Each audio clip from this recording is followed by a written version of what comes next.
Hey guys, today I'm going to show you a tutorial on how to do this. So this is a shot that I did for a sketch that we did with my friends on the Chara Arts movie channel. They have some really cool visual effects sketches and tutorials too. You should check them out. The link is on the doobly-doo on the description. So yeah, these are pretty simple effects. I used particular for the actual the stream, like the blast stream here, and then for the lens flare, I use optical flares, and then as you can see, I have like some sort of smoky thingy there.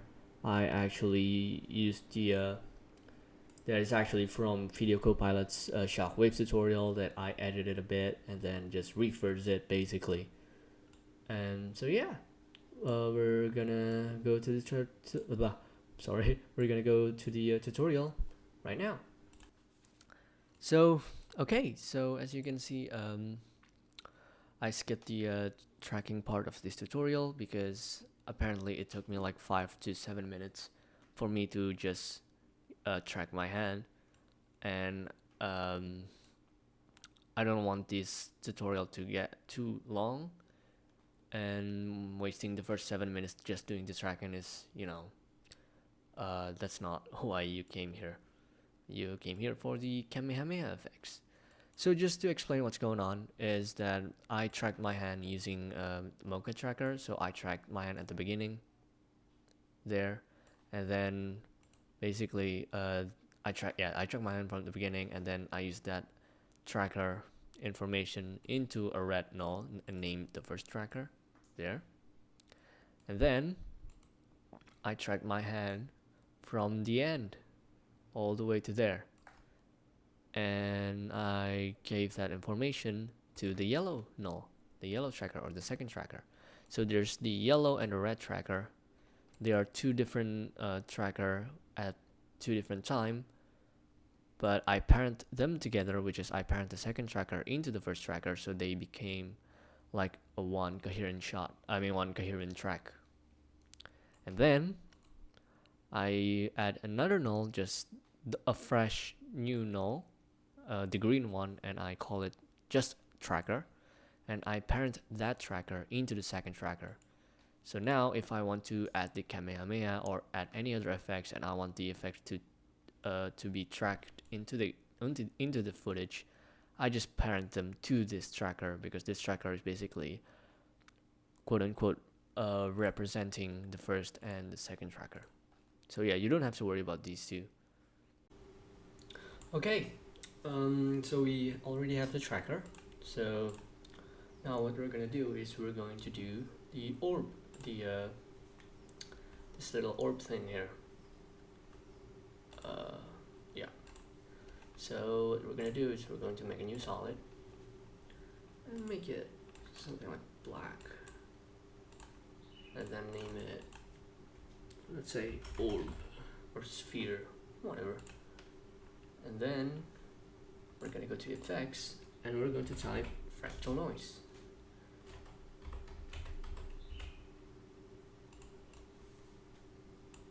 Voila. So this is basically the part where you can just play around. I usually just use dynamic progressive and just invert it because I like it better. Well, you can play around more with this.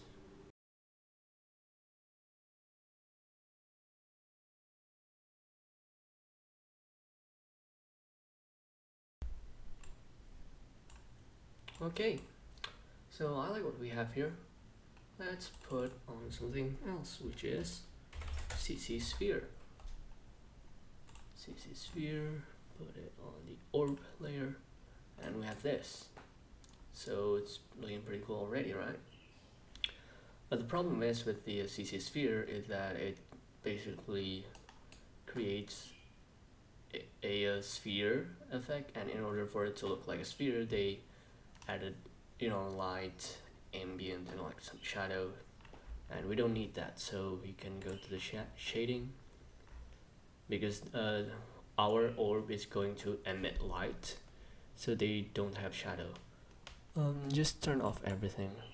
Specular, diffuse 0, 0, and then turn the ambient to 100. Voila. Maybe just scale it up a bit so like it fits the actual layer.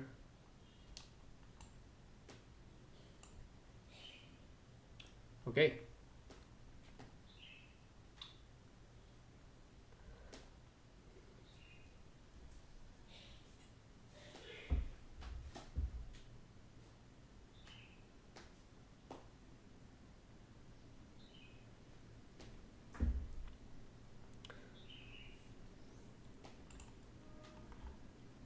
Okay, so now let's color this thing. We're gonna go to effects and type tint. We're going to tint it with blue, something like that, yeah. And then maybe give it some blur because it's too detailed now and I don't like it. Something like that. And then add some glow. And again, this is the part where you can just play around and look for, you know, go to your liking basically.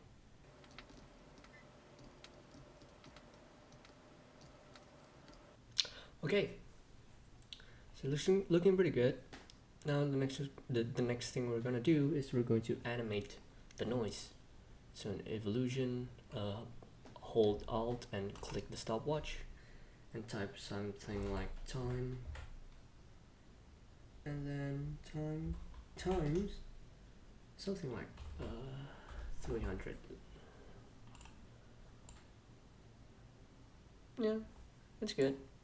And then what we're gonna do is we're going to scale it down. Press S to bring up scale and scale it down and position it the way you want it to be.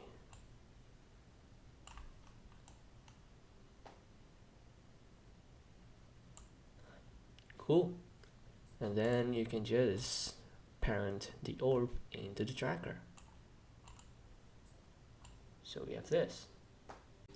Okay, so I just adjusted the fractal noise a bit. I crank up the brightness and change the scale and whatever. So now what we're gonna do is we're going to reposition the orb. So what we're gonna do is we're actually going to move around using the tracker. So we bring out the position with P, and maybe we'll like the position around here. Maybe move the orb to the right just a bit. Then just click position and just move it. Nice. Then we're going to go to the scale and animate the scale manually. So we'll like the scale around here. Maybe just turn it down a notch. Maybe just around there. And then turn on the keyframe. Or maybe move the position a bit too. Yeah.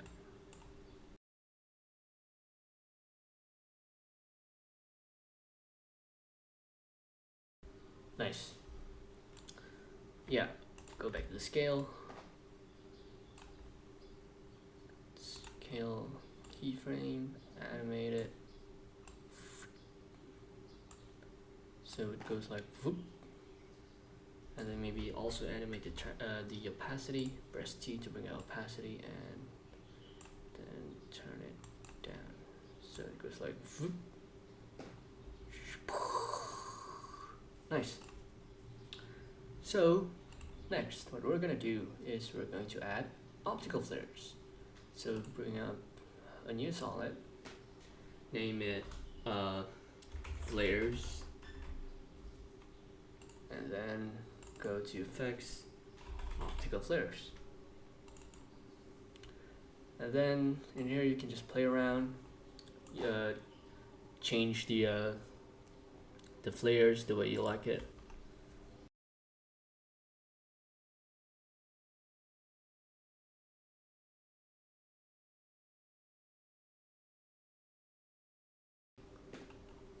Okay, so this is my flare. Whoops. Now, there's a lot of ways of attaching, basically attaching the lens flare into the orb, because we're going to put the lens flare over top the orb. You could let's go to flares here, and in the positioning mode you could change the source from 2D, which is normal, you know, using this, or you can be in 3D, in 3D space, or you can use light, or you could use mask, or you could use luminance. I used light. You could use luminance for this, but so you could just use the luminance of the orb layer. But luminance means the brightness. So because this is all white, it would like emit optical flares from, you know, from the whiteness of this orb, from the brightness. And I didn't do that. The reason I didn't do that is because it's not flexible using luminance map.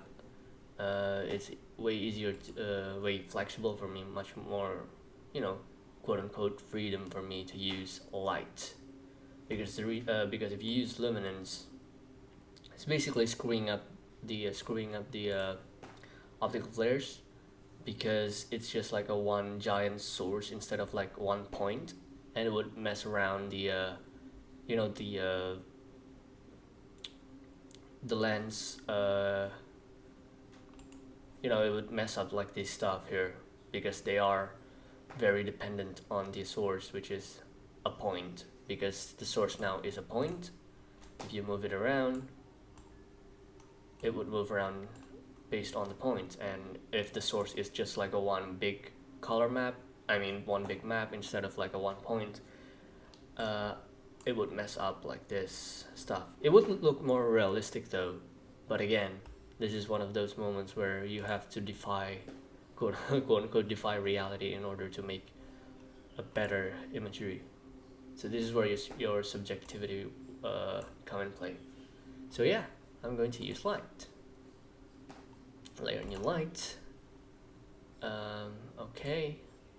Well, you know what? For now, I'm just going to use point light. Okay. And then we're going to, for the flares, let's change it to screen. So it's getting rid of all the black values and making it transparent to the underneath layer.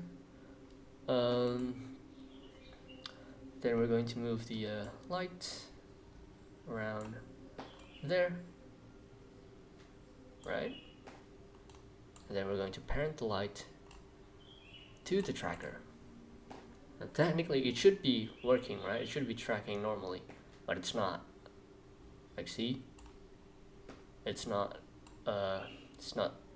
tracking the way that I want it to be. The reason why is because the light has a Z position value. So let's change it to 0. Then move it again.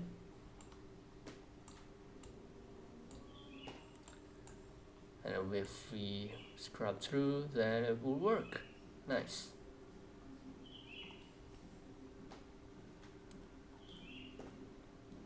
Nice. And then we're going to go to the flares and source type to track lights.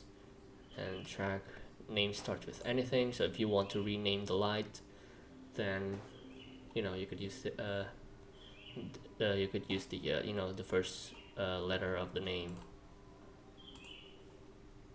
So looking great. Maybe scale up the brightness. Nice. Okay, so it's looking pretty cool so far.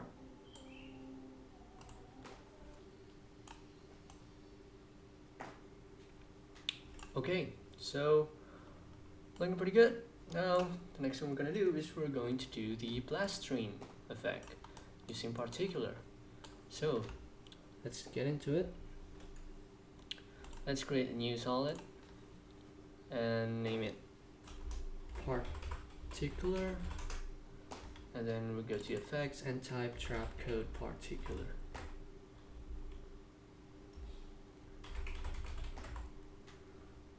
Okay, particular, and let's solo it for now. So this is what we have, right? The particle is basically emitting from a point to every direction. We don't want that. So let's change it to bidirectional. So it's just going to emit into one direction. And then what we're going to do is we're going to change the emitter type to light. Now there's a problem. It cannot do that unless I change the light name into emitter. So let's change it to emitter. And now it should be working. Nice. But the problem is the particle is basically emitting like a tail from the light, and we don't want that. So what we're gonna do is we're going to change the light into, double click here, into, hold on, into a spotlight.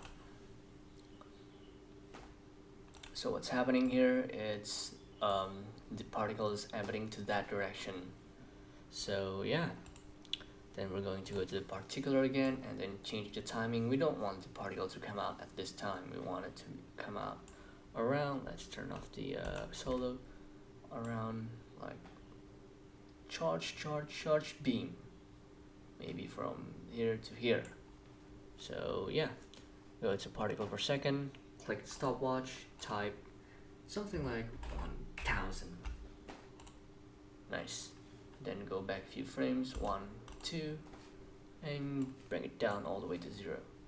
So you have this. Nice. Now it's not working the way we wanted because we forgot to change the velocity. Change it to 1000. Maybe not 1000, maybe 5000. How about that? How do you like them apples? Maybe too quick. 3000. 2000? Something around there. And maybe change the particle per second too. And at the end there, maybe change it to 2000. So I change it to 2000 for the particle per second. It's looking nice. And then maybe we want to scale the emitter, make it wider like that, and then still looks pretty lame. Like we could still see like the individual spheres, so we can change that and maybe change the particle into a glow sphere or a sphere. Glow sphere, I like glow sphere. And then scale it up.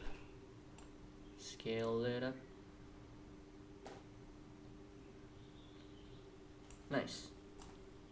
So now we have this. Still looks weird. It's like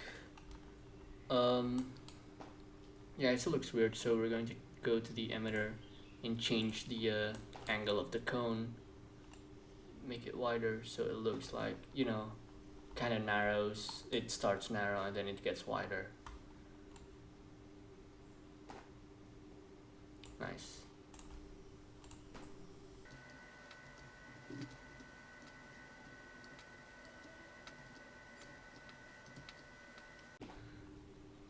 Okay, so after spending some time with the particular settings, this is what we have. Looking pretty cool. So now what we're going to do is we're going to add some glow into the particular. So go to glow and drag it into the particular. Change the B color there to blue, and then this is also where you just mess around.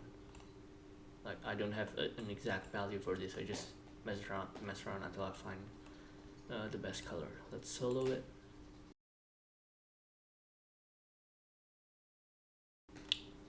Okay, so looking pretty cool.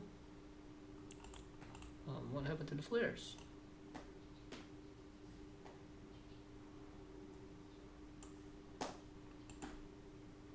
Oh, okay. So we should put the particular under the flares. Nice. So, okay. Nice. Really nice. So we're pretty much almost done, if not already done. Next thing we're gonna do is we're going to make the Shockwave thing, and as I said earlier, you could just go to Video Copilot and get the Shockwave stock footage, or go to the Shockwave tutorial where Andrew Kramer goes in depth on how to do the Shockwave. Where is it? There. So yeah, I'm not going to redo what Andrew Kramer already did. So I'm just going to give you a brief preview of the effects. So this is what we have. This is what I did here is just basically following the Andrew Kramer tutorial and did some adjusting on the fractal noise. And yeah, so this is all just fractal noises on top of each other, like a lot of them, and then add the effect called polar coordinates to make it round. And then instead of like going out like that, like Andrew Kramer did, I just did the animation in reverse, which is sucking in. So let's put that into our comp. So let's drag the comp, the Shockwave comp, which I call smoke here, down there, and nice. As you can see here, there's a lot of like black dark value. We could get rid of that, of course, using screen. Nice. So let's put it to normal, so it's just more visible that way, just for now. Maybe put it around there. Then we're going to scale it. Just a touch. Then we're going to duplicate it. Duplicate. And then we're just going to position it.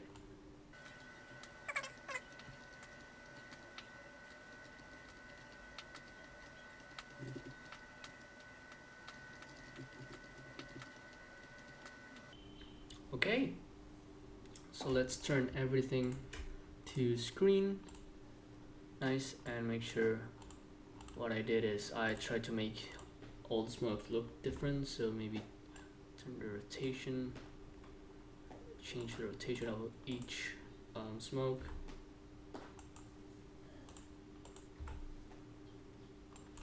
Maybe add turbulent displays to one of them or all of them. It's really up to you.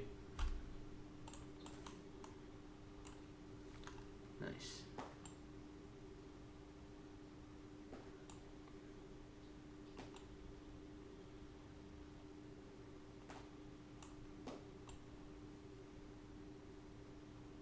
Nice. Okay, so let's go back to this frame here, and then we're going to copy the tracker. So we're not going to track all the smokes into this tracker, we're going to copy the tracker. So we have a brand new tracker which is exactly the same but just a duplicate. So we have all the duplicate trackers there, and then we're going to parent the smokes into the duplicated tracker. There you go. Sorry, I just did something. Just the caps. Yep. Then reassign the tracker, because now I think they are still tracking into the original tracker and we don't want that. So for tracker 2, parented to second tracker 2, and second tracker 2 parented to first tracker 2. So now we have an independent, like closed system here. So they are working on their own. They are not dependent on this tracker. The reason I'm doing that is because I want to pre-count them. So Command Shift C or Control Shift C. Name it smokes pre-count. Okay. There's the black value again. I turned it into screen. Nice. So now we have this. Zoop. Now you're probably wondering why I want the smoke into working on their own trackers instead of like parented to this tracker. The reason is because I want to do some adjustment layer and add some displacement map. The thing about displacement map is that displacement map, as you can see, it's displacing the plate below it, and they need a map, they need a layer as their like source of displacement. So because they only use one layer, I need to pre-comp all the smokes in order to use them as one source. So let's change the smoke pre-comp. And also you need to have their own tracker inside the smoke layer. I mean, inside the pre-comp you need to have their own tracker. I mean, so they're moving on their own on their pre-comp. The reason you need the trackers in there is because a displacement map, they basically use the original state, like they use the what the pre-comp is or was. So whatever you're doing to this pre-comp in this comp, like if you change the transform, if you change the scale, if you give some effects, it would not affect the displacement map. Displacement map would take the smoke pre-comp as what it originally is. So if you want to add something to this to the smoke pre-comp in order for the to the effect to get picked up by the displacement map, you have to do it inside the pre-comp, or maybe you just render it first and then put it back into the comp. I hope that's not confusing. So basically what I'm trying to say is just they're using this as a source for displacement in the displacement map. Okay, so let's change the displacement. Let's go. Maybe that's a bit too much there. Turn it down. Turn it down. Okay, looks pretty cool. So maybe turn down the opacity of the smokes. Okay, so we're pretty much almost done, if not done. Well, first you still need to roto the hand here. I still need to roto my hand, and again, this is doing roto is like case by case scenario. Maybe in your shot you don't need to roto it, so I'm not going to go into it now. Then what we're gonna do is we're going to add some shockwave at the end there when the blast happens. Oh, but first we're going to go to the flares back. Go back to the flares, and then adjust the brightness maybe before the blast happens, and press U to show keyframes. Add some keyframes. Go one frame and turn it up really bright. Then go another frame, and then turn it down again. So it looks like there's an explosion, like that. So for the smoke here, like the blast smoke, the exhaust, the burnout, again, you could go to Andrew Kramer and use his Shockwave stock footage. What I did is I just used the Shockwave that I get from the tutorial. So you can just follow the Andrew Kramer tutorial and you can have this if you follow the tutorial and stuff. So just bring it there.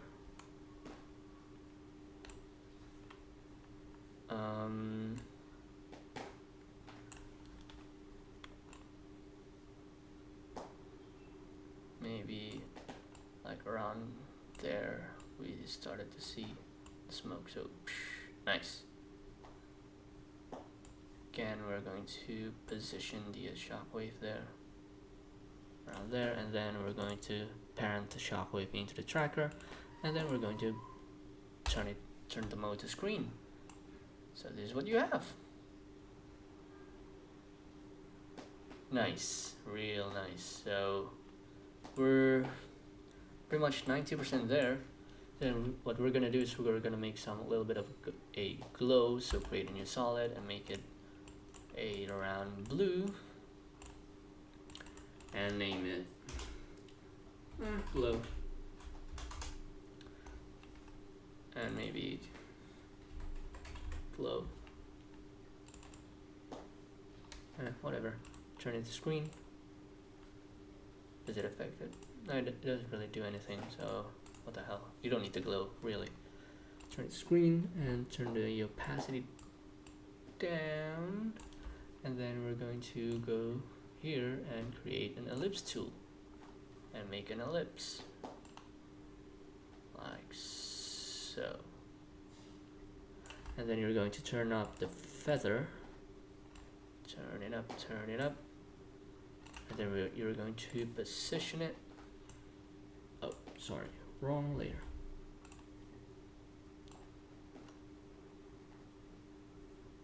Around there, and then parent it to the tracker.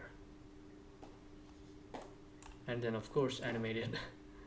So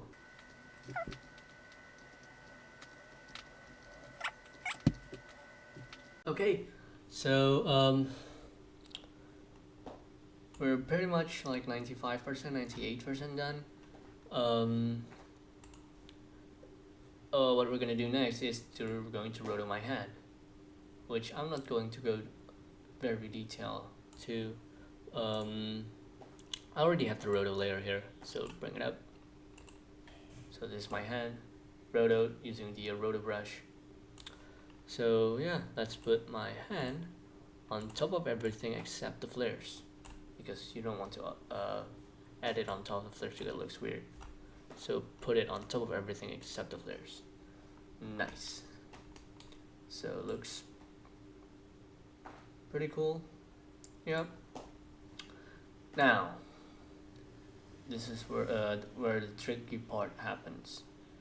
So we're going to do flares, right? And then on the flares we're going to go to foreground layers, and on the first layer we add the roto.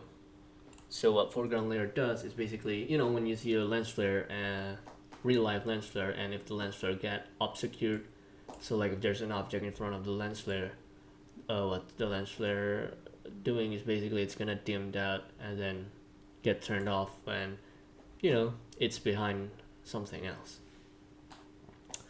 Now, I don't want this. This is why in some parts you might want to use, in some cases you might want to use the luminance layer, because if you're using the luminance layer, there's still some lens flare going on, because you could still see the luminance of the orb there, and it would look more realistic. But again, I'm not after something realistic, I'm after something cool. So what we're gonna do is we're going to cheat by moving the light around there. So I'm just going to animate it, basically cheating nature here. So yeah.